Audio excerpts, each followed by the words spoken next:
Mga Wow! idol, bali nabili ko lang to sa TikTok, itong Yasugo Universal Fuel Tank, gas cap, CNC aluminum na po yan mga idol, kaya hindi po nangangalawang.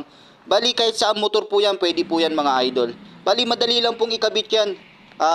Tanggalin nyo lang po yung luma nyo na gas fuel tank cover.